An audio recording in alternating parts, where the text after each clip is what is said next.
On débute ce journal avec cette première mondiale en rade de Villefranche-sur-Mer, une balise mise au point par le CNRS.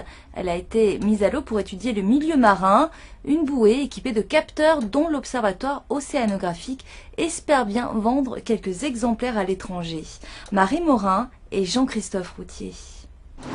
C'est un convoi exceptionnel qui quitte le port de Nice ce matin. À l'arrière du bateau, une bouée de près de 4 tonnes qu'il faut acheminer en rade de Villefranche. Une bouée nouvelle technologie pour mesurer chaque jour l'impact de l'homme sur le milieu marin. Jusqu'alors, les mesures n'étaient prises qu'une seule fois par semaine. Cette bouée va pouvoir faire 6 plongées par jour, c'est-à-dire sur les 24 heures, jour et nuit.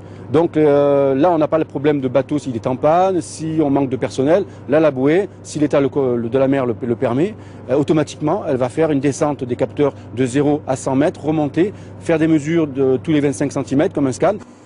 Arrivé à l'entrée de la rade, le bateau se positionne au centimètre près.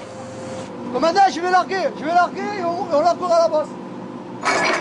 Ce matériel est unique et innovant. L'enjeu aujourd'hui, c'est de vendre ce savoir-faire régional, à l'étranger notamment. On a au mois de mai la visite de toute une délégation japonaise pour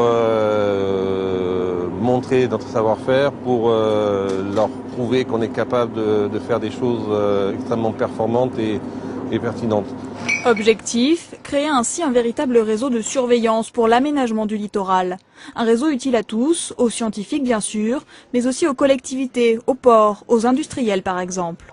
Vous avez la salinité, vous avez donc la densité, la conductivité. Maintenant qu'on a des bases de données de l'écosystème, on ne peut plus faire n'importe quoi parce qu'on va savoir sur quelle référence on va se baser pour qu'on puisse faire des aménagements. Si un aménageur fait quelque chose sans avoir une base de référence et qu'il modifie l'écosystème, on pourra nous le déceler parce qu'on verra l'écosystème varier.